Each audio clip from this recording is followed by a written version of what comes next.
Hang on just a second. Wait, still not ready? Wait. Monkey, Well, she says that you're waiting on us. Yeah, to get set up.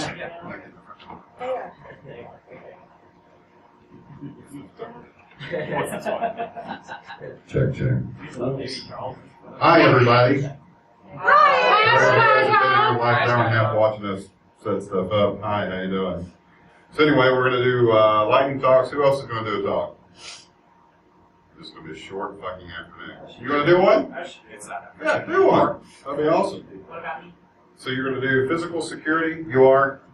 I'm guessing. And you are? Whatever, it doesn't matter. Yeah, everyone. If you don't know me by now. I'm just kidding. There you go. Have fun, guys.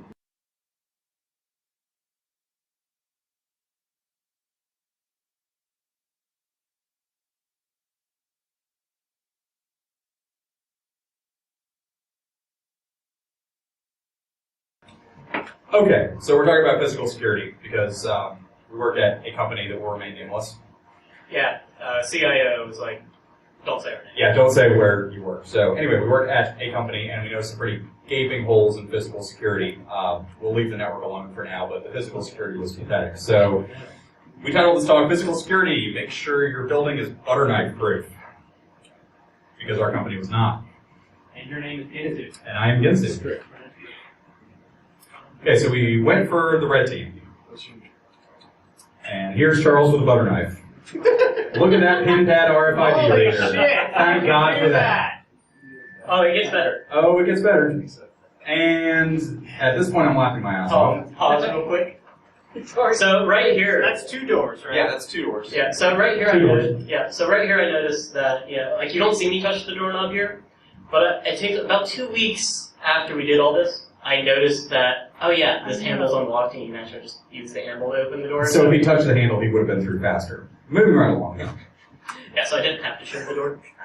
So, to show you how long it took, I cut out the video for this part, but just so you can see what the total length is, I censored these parts because our CIO didn't want everyone to see the inside of our building. Well, at this point, we're getting to our main server room, which he shoulders open, and he grabs a can of duster instead of ripping the hard drives out of the servers, and we gotta run through part of the office that he didn't want you seeing again. And in just a few seconds, we should be back out. So there we are, exiting the building. Now, at this juncture, Charles calls Jason, our security guy, and he's like, "Are you guys in yet?" And we're like, "No, we're out already." He's like, "Well, you couldn't have taken anything." We're like, "Well, you could have taken all the external drives."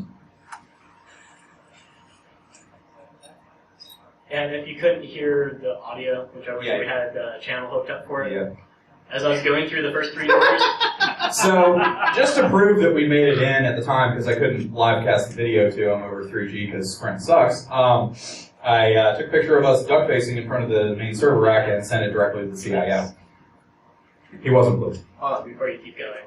So, I wish we had audio because the first 3 doors I went through, I was laughing my ass off. yeah, he's dying because I'm going through it faster than you could if you had a key. Yeah, it was that bad. So, I mean, a butter knife and a plastic card, and we were all the way in. That's what she said. Yes, it is. Indeed. So, here's the second building we did at the same company. And in about 10 seconds, you'll hear me go, how the fuck did I do this again? So it's starting to get late at night, and he's forgetting how he did this the first time, so a little bit slower, but still, he's just working with a butter knife here. Hey, give me some credit. Did you bring the butter knife? Yes, we brought our own butter knife. Did you bring it to the con? It's in my car. Oh, the legendary butter knife? Yes. It's in the car. It is actually in the car. You should auction it off at the end of the con. So if anybody wants autographs from the legendary butter knife.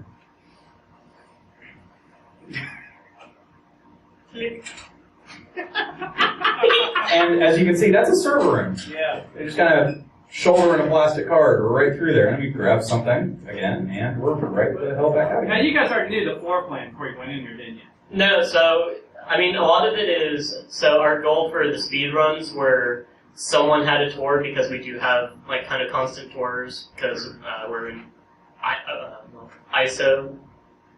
So, people do come they like in the main building they know where that server room is because it's next to like the dog and pony show that we showed everyone to be like, yeah, look, we're awesome. That's another thing about physical security that we have a problem with. We've been trying to change our policies and procedures is that every single customer that comes in to get a tour of the building, we show them our main server room. So if they were professional at B&E, obviously, all they have to do is, well, now that they've been shown where the hell it is, get in, get what you want, and get out.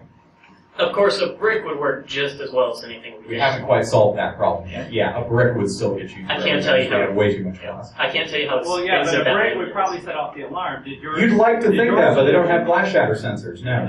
Yeah. Did the butter Yeah. knife set off the alarm? The opening the doors did, but when we did the speed run, like he literally got the first alert by the time we were already back out the building, and so if it takes, and then we don't have an alarm company yet. We're working on that, but so for you to Why yeah, would it even worse then? that's a secret. This is why we can't tell you where we were. Yeah, but fuck, I forgot where I was. But yeah, so if it takes at least 3 minutes for the cops to respond, plus, so we don't have an instant reaction from an alarm company. Oh yeah, forget how long the cop reaction time is. The real problem is that as it was when we broke in, the only person that's notified instantly was our security guy. So he gets the notification, and then he's not actually sure if it's a break-in or if it's just, shitty contact sensors on the door. So he has to determine whether it's a break-in, then call the cops, and then you're waiting on their reaction So if time. he shows up and gets shot, it's over.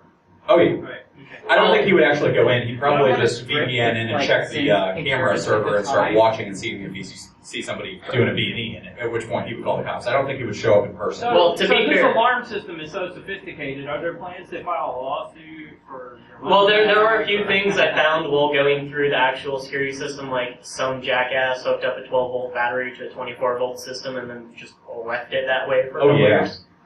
Yeah, so, the amount of shit that we're finding, we do actually have a lawsuit, I think, in the works somewhere. But some of it's just, no one actually really sat down and went, I can get that. So a funnier part of the story that we didn't have in here is our security guy, because he gets a text and an email for every alert that goes off. Oh, yeah. And not only does he get a few thousand of these a week because, like, the sun changing position sets off a motion detector, we DDoSed his phone to the point where it crashed. Yeah, because when we did our initial break-in, these were our speed runs, but when we did the initial break-in, we knew that he was getting individual alerts for every few seconds that a door was left open, so what we did was when we got into one of the interior doors in the lobby, we just propped it open and DDoSed his phone. More than once. Like, he pulled the battery, started back up again, start receiving message, crashed it again. So, at which point, he didn't know what was going on anymore. Well, and if it had been any other weekend, he wouldn't have been paying as close attention. Because, literally, it goes on. We gotta work a lot on the sensitivity of. Yeah, did you say that leaves blowing by some areas would set off his sensors? Yeah. They were. Whoever the idiots that set up all this were before, we're not working with them anymore and haven't been for a while. Yeah, anything security related to our company was set up by kindergartners on acid. Moving on. So now some still shots, because we didn't show every door that we broke into in the video, because that was our speed runs, but this is actually the... Like marijuana on a shirt. Yeah, what's on your shirt, Charles? It's some Hawaiian thing. I bagged it. Maui Wowie. So at any rate, this door is actually the main electrical for the building, and you can see here, actually, there's a little plate. There's a little plate right here. That was put on within a week of when we broke in because we already said, hey, that's pretty bad. No. It wasn't within a week. It was the same week. So we were kind of pointing out what we were looking at hitting, and so they were like, well, we'll fix that real fucking fast. And so they went and put these on a few doors, and so it went from using a plastic card to get in that door to a slightly longer knife, and didn't really mediate anything. Yeah, so they put this little plate on, and instead of using a butter knife, you used a long kitchen knife, at which point you've got access to all the power for the building, and the battery backups are in there too. So, if you want to break in without being seen, all you have to do is just go take out all the electrical beforehand. And you guys maintain all the credit cards for Visa and stuff, right? We didn't say that. We don't deal with them. That's not the particular card company we work with, but... At any rate, here's Silent Scott. wait, yeah, this was the this is the I didn't need that. if you remember in the video, this was the third door that we went through that wasn't actually locked. But we didn't know that at the time. No, we just forgot it because we were all happy about breaking into shit. So. We were blackboxing it. We had no idea whether it was locked or not. Here's another one. All these were just popped open with, plastic card shimming. Yeah, except for this one. Except this one, which we did with a small flathead screwdriver. See, the thing was, this door used to be an entrance to the building, but they turned this area into an office by just walling it off. So instead of welding the door shut, putting a deadbolt or something in, they just took out all the mechanism for the door handle and put a plug in it. So you pop the plug and manipulated the mechanism. So even better, they don't even put a good plug in there. The plugs are supposed to screw into place. It was just kind of half-assed stuck in there. We just popped it out. Yeah, I popped the motherfucker out with a small flathead screwdriver. Literally, the head on that thing was this big that I just boop, boop from each side, and it came out, and then at which point, and then off to the side you can't see, but they put one of those little silly latch guards on it too, which if you look up at the top right, you can kind of see where it's been dinging against the top because it sticks up there. If it wasn't for that, them putting the little latch guard on it, I probably couldn't have opened the door because I needed the leverage. So they gave me the doorknob for free. Yeah, pretty much. Just use the latch cover to open the door with. So that was very nice of them.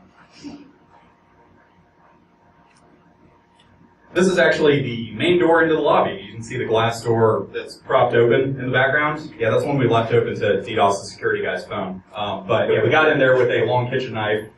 And then the other door, we'd actually come in through it another side and propped it open, but we could have just, can of duster to... Well, no. So this one, they thought they were all smart, and...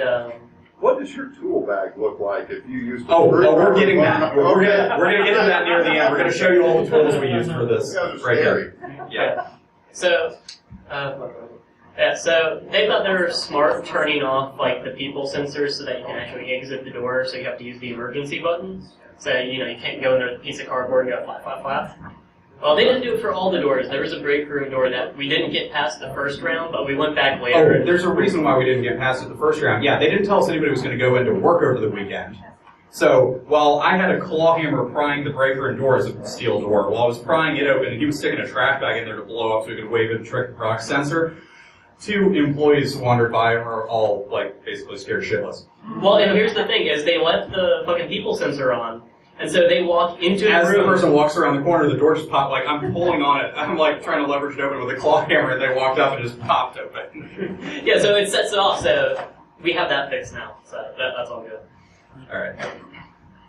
Condom works too. Yeah. Well, can the duster upside down works just as well too. This is the one on building 2. Again, butter knife. Butter knife. I let him do Even one. I could do it with a butter knife, and I'm not that good at B&E, so it's that bad. Plastic card into yet another server room. Kitchen knife. Kitchen knife into a back door. Thank God they have those, pin-protected RFID readers out there, right? So these are the tools in our tool bag for B&E on a small to medium-sized business. That is one of our actual company-issued prox cards. We didn't use it to gain entry the legitimate way. We used it to shim doors. And, of course, immediately to its right is the legendary butter knife, followed by the long kitchen knife and a small flathead screwdriver. And that was all we used. And we hit something like 80% of the exterior doors and almost all of the interior doors. Mm-hmm. Yeah. So if somebody can break into your business with that, God help you if they're professionals. Yeah. Two idiots on a weekend Saturday just fucking with doors thinking, Right. So I just wanted to stop because I noticed this while we were breaking in. And, physical security is not one of those things that you just kind of set up and forget about because over time, Mother Nature can be a motherfucker. And that right there, I was like, I bet with a hammer I could just knock that thing off and open that door. Not even that. The top one's so fucking bent, I'm pretty sure you could just take a drill and back that one bolt out, and then just kind of pop the head off the other. That was probably held in there by rust. It'd be harder to get out. But yeah, that kind of crap. Because you don't need to use your lock picking skills for your lock. Oh yeah, we didn't even have lock picks with us that day. I had ordered some from Deviant, but they got lost in mail rerouting in between me moving. So those disappeared somewhere Because the beer can shim didn't work there either? We didn't. Oh, we're getting to really fun shims. afterwards because we're about to get into the mitigation that they did after all of our break-ins. And some of my fuck you to that. Okay, so here's all the mitigation they did. And I'm just going to let this play so I can point out some things. So Blue Team comes back behind us, and they put in these plates. Yeah, I pause it. So they put in these plates to tighten the door jambs. Well, they're door edge protectors, and supposedly the company that's doing it manufactured this or has a patent on it. But they put one on the door, and they also put one up in the door frame. And it makes it tight enough that you can't even fit the prox card in between the gap anymore. Not only that, they crammed a deadbolt on it. Yeah, you can see right here the deadbolt that wasn't there in the previous picture. They put that on, so that'll definitely help keep, just. But then the bigger fail is you see the little box halfway up the door. Oh, yeah. That's one of those little push button codes, and we found out that you don't actually have to push those in any particular order as long as you get the right numbers.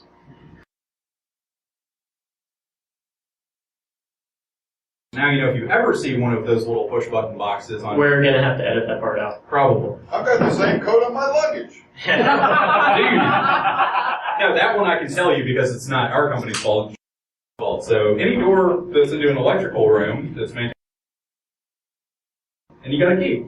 Except for the fact that on that particular box it was the wrong key. It didn't match the door. So we were walking around with our security guy a few days later, just showing him how we broke in.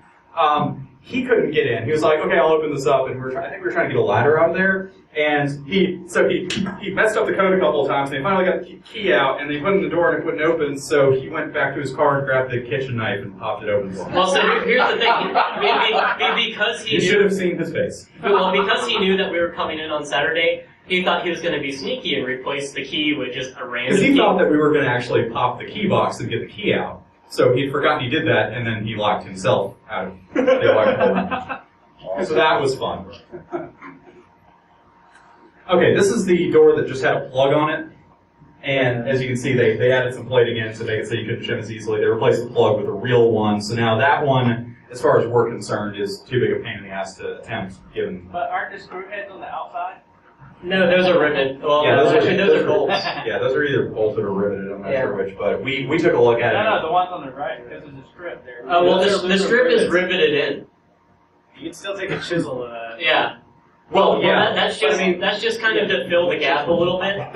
The real problem, and we've been trying to explain this to our CIO, the problem here still remains that there's glass on either side of this. So, I mean, really, if you start talking about, you could chisel the rivets out, or I could bring a plasma torch, or just bring a brick. Yeah, or one of those little 5-pound steel dumbbells. Just start hunking that through glass all day. I mean, you could go in real fast that way. Faster than even shimming the doors. Did they install any of the window sensors afterwards? We're still working on it. They're still beefing up after all the crap. So, but we're working on a little bit of everything.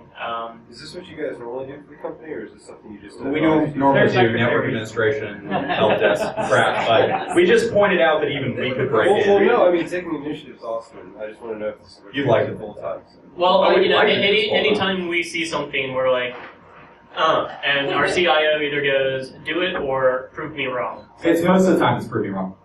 What's behind all these doors that people want to steal? Well, I'll I'll tell you tell what you. our company does, but we get in trouble with our CIO. Yeah. But basically, our company handles around $6 billion a year in business, and we have around, at least $500,000 in computers. in there anyway. 300,000, that's just the max. That's not Yeah, counting. 350,000 in Mac hardware alone, not even counting servers or anything else. Yeah. Okay, so. But any idiot looks in the door and goes, oh, "Hey, Mac Minis," those go well at pawn shops and anything else. Good news is, at least they're all PGP protected. Well, For what that's worth. that's a whole nother talk. Because This Semantic is, owns them now, so we don't talk like that. Yeah, actually, I got Norton. You can't hack me. actually, PGP. I'm behind 7 promises. PGP 10.2 MP4. That particular release is because of me. Sorry. Yeah, if you put it in a feature request or a bug report or something, they actually pushed out a new version of PGP because of something you pointed out. Well, the problem is that 10.7.3 with the MP3 version of PGP, when you updated, it would drop the bootloader, and then you just couldn't get back into the machine. That was handy. Back to physical security, though. This was the first door they put the multi-locks on. If you haven't heard of or seen them before, they're ridiculous and not something we would try to pick. They've got active pins in the keys as well as in the lock, so they're a massive pain in the ass. Although I did try and pick it, and I got a smidgen of rotation, but not enough to be anything significant. But I'm almost half guessing at that point, if you can get enough pins that you can kind of get it to rotate a little bit. If you notice, the keyway is kind of big because it's a kind of a big flat key that goes in there. If you could get something in there with enough torque, you might be able to snap the remaining pins. Why is it called multi? Because some of their lock configurations can have up to 30 pins, and the pins that they use are like a barrel and a pin system. So not only do you have to move the barrel around the pin, you have to move the inside pin as well. And I believe they fixed the issue where you can just overlift center pins and open everything. That exploit's a couple years old for those locks, but yeah. And then the keys have an active, like, spring-loaded pin in the key itself that has to, interact with the lock. This was the door that was our primary point of entry on building 1, that he popped with a butter knife in a matter of seconds. Yeah, I can't do this one anymore. Yeah, no, I mean, like, he spent hours trying to craft a shim to fit in there, but they put in a plate down. Well, not only the the plate, but now we're actually using the little deadlock switches, that little pin at the bottom of the door. What? Yeah, we're actually using those now, so now you actually can't just force the Amazing. latch open. So you're saying the best form of security is just having a secondary key on the foot? Well, no, so all locks, even your little crappy home locks, you'll see the door latch, you'll see your normal latch, and you have that little itty bitty pin that's like this big on the top. That's supposed to be pushed in by the little latch guard that goes into the door frame, and that keeps the latch from just being able to be pushed open. Half of these didn't have that fully engaged. Which is why we did butter knife. Right, which is why you just push the latch in. So we've got all that fixed now. So already, like, even just doing that, you can't just easily get in unless, of course, Mr. Brick comes along. Right, because again, glass. Well, and the laminate is like, it's like $300 a door just for the laminate, and then plus labor. And like just to do like one side of the building is like $3,000 worth of laminate. What else, guy? Right, but it stopped me from stealing 300 and something. $3,000 seems like Yeah, what is it? Yeah, that's a conservative estimate. That's just the max that we required this year. That's the number he's going off of. There's at least $500,000 in computer equipment. No, the 300,000 is, I think, quite the company. Really? Yeah. So if you're putting the doors on here when it was first built, is it cheaper to have someone come along and put this stuff on the crappy doors, or to buy a good door? Honestly, a lot of this has to do with just the way everything was built to begin with. I mean, generally when you make an office building, generally when you make an office building at the beginning, whenever you first move into a space, you want to make sure it's all straight, but then you have landlords and shit like that. They don't always let you do stuff. Which actually, the landlord for us is a little mad with us because of like all the shit that we've been doing, including the one on like the utility closet. We had to make sure the key is the same for the top and bottom so they can still Georgia Powers. Do you think they would be happier about that? You would think, but no.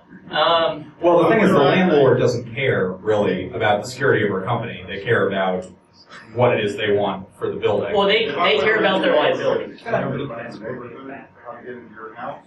What's up? And all the security flaws you get in. Do you think you need that? Oh yeah, we threatened to do that to our CIOs. No, but they, why is he mad about them fixing it? Because they make changes to the building. So, it's an improvement to his building. Anyway, apologize. So, even still, doing this to a building after the fact, I mean, so let's say, the building's been alive for 5 years and you're not the first person in there. Whoever was in there first probably didn't have high security in mind. They probably had, it's got a fucking lock on it, and it's got the, nice thick claw that goes down in there at the end of the day, and, at the end of my day, it's fine. When you start using all the auto latches and everything that we use because of the ARFID readers, then stuff gets a little different because those are all a latch system and it's not a locking system at the end of the day. You've got A, auto latches, and B, control. I mean, like, if we really wanted to be cruel, we could, cut into the silly little aluminum frame around it, or drill into it, pull the cable out, cut the cable just for the latch, and just tap it on a 12-volt battery and pop the latch open. So, what's all this you say about opening something with a can of spray duster? Oh, we're talking about the proximity sensors. I mean, if you work in a building where on one side of the door there's an RFID reader or some other kind of authentication, some sort of electronic lock. On the other side of the door, if you're not worried about people from here going into there, you'll just have a proximity sensor. So as you walk up the door, it pops it, right? So like when you go to Kroger and you walk up and the door just automatically opens. Same thing, but instead of automatically opening the door, it just releases the mag lock or trips the door latch. If I take from a 5 code standpoint, they pretty much have to do that. Yeah, but Right. so here's the thing. So we start turning that off around 5 o'clock now. But on just in general, like for any company, after 5 o'clock near the end of the day, when you have people starting to leave for the day, on the weekends, at night, shit like that, you probably shouldn't have those enabled because they used to just be, hey, look, motion, and now they have ones that detect body heat as well, but it's not actually body heat, it's just a pretty decent change in difference. Yeah. So when you turn the can of duster upside down and you make a nice little cool cloud, it sets off the sensor. Yeah. So if you, and that's something that we didn't think about while we were trying to break in through one of the doors where we were trying to fool the proximity sensor, but Yeah, as soon no, as we pried it I open, we could have just sprayed duster in there and probably would have popped the door. yeah, no, I owe Deviant a cookie for that one. Julie Evans. So anyways, So I see where like here they've amended and attached on the extra block panels. Yeah. And he's wearing different clothes. well, yeah, this is later. This is weeks later after they've been building. You still got in though, right? Well, no, we No, didn't this get is it. during the day at work. This is all mitigation. We're just showing what they Yeah, did. this is the mitigation part. This isn't during break. This is Actually- what they did after to try Yeah. to mitigate. Everything they've actually done, it's been a bitch and a half to get past, and I've been working with the company that's been doing all this for us. And so as they finish something, I go behind them and see if I can break it, and if I can, they just fix it on spot and don't charge me extra. And you are the insider, right? So if you're pissed off and it's not worth your time, then it's like Exactly, and that was something else we had brought up to our bosses. Look, we're generally good-natured people, but let's say we have some more dishonest people in the company. They know the layout, they know what's up, they know what's going on. And granted, we might just be pissed off and give you the finger and say fuck you on our way out the door, but we're not going to come back. Some of these other people might. And then we've had a couple active shooter threats before in the past and stuff like that. So Those are always fun. yeah, honestly, protecting our people is much more important than anything else. Well, with that being said, do you guys utilize an entrance in any way? Well, Like piggybacking? all the main entrances except for a couple do have man traps, and it's all the main entrances that you're going to look at. All the other ones are, nice thick doors that you're not going to, really walk into. So you have the lobby, you have that door which has a prox reader on it, but that's open during the day, because if you can't get into the lobby to talk to the person and say, hey, I have an appointment with someone, what are you going to do? Yeah. So there's that, but then we have a door right where her desk is that you can't get in without either someone from the company letting you in or her letting you in. And then we disable her special switches, After about 1700, whenever she goes home. Well, it's whenever she goes home, or we can just disable them just because we feel like it. We've had some threats before where, if we've had someone call up pissed off and they say they're going to come up there regardless of what they say they're going to do, if they just say they're coming to the building, we disable her switches, we lock down all the exterior doors. If you want in, you got to have a good reason to come. That's great on you guys. Yeah, so we do take our physical security seriously, just I don't think anyone before actually took the hacker mentality to it of, A, can I break that, and B, how can we fix it if we break it? And, roof access? huh? You have roof access. Yes, we do. Access. Roof access? Yeah. We got on the roof, but there's nothing on the roof you can get inside with. Yeah, but pretty much you can get up to the roof, but you can't get into the building down from the roof. That was something that we wanted to try, but unfortunately no Mission Impossible stunts for us.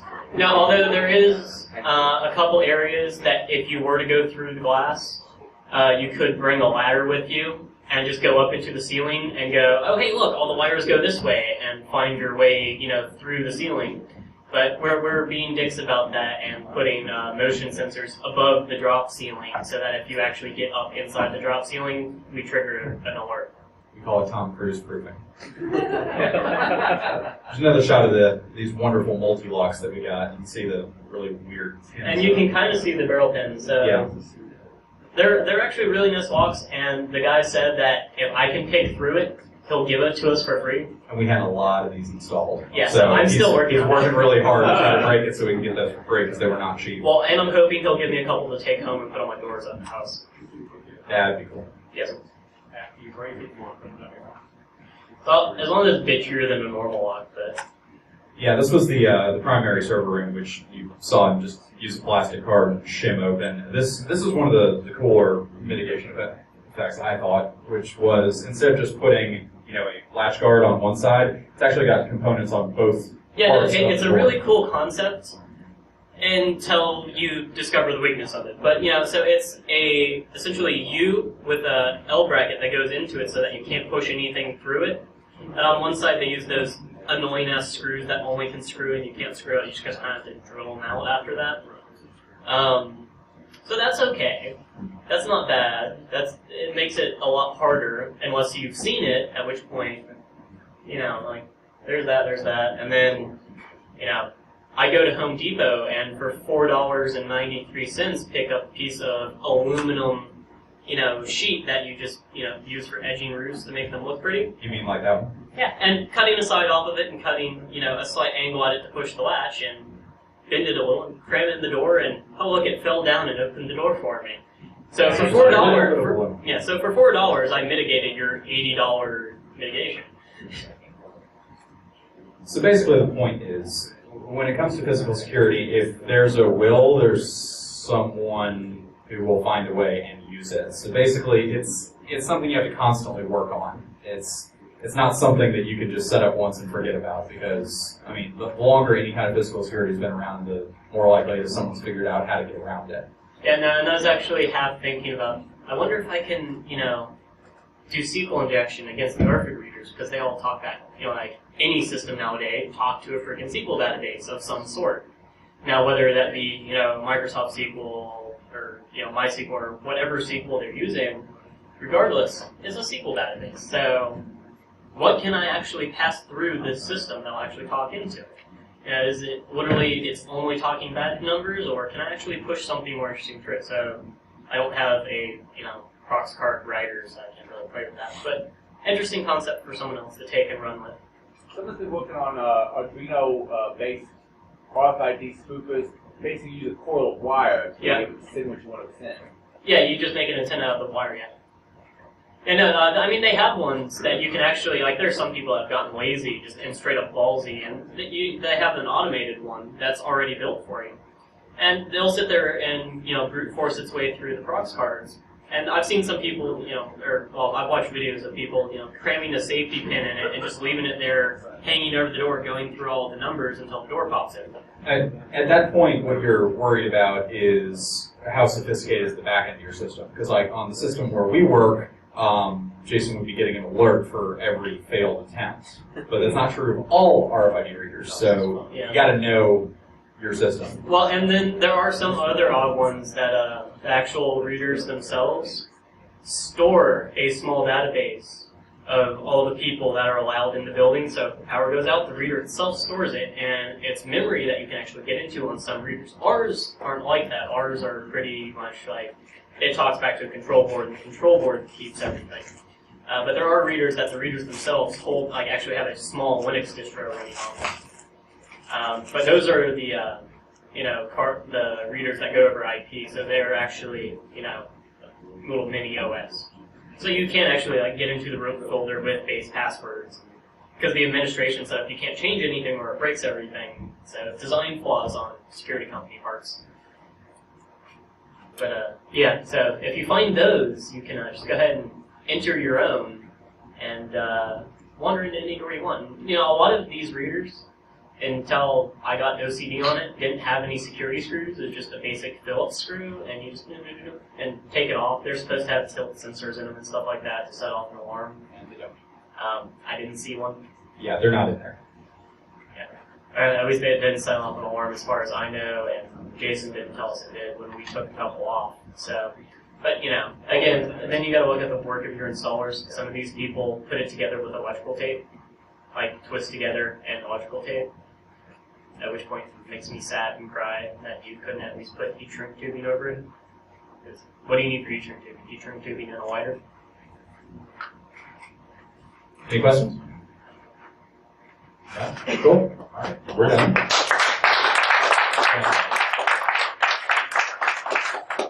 Okay, now I gotta say, I don't know why you decided to do a lightning talk, because that was straight up a full-on talk you should be doing on stage somewhere. Well, Yeah, do the SkyDogCon. Submit your CFP, please. Yeah. Because that was rather interesting, and a lot of humor, a lot of good stuff in it, so yeah. we should have some more stuff a little later on for it. Yeah, we still got to do a network red team for that company, so that's going to be fun. Yeah, There'll be police reports and... Well, I was gonna say, someone turn the camera off real quick, because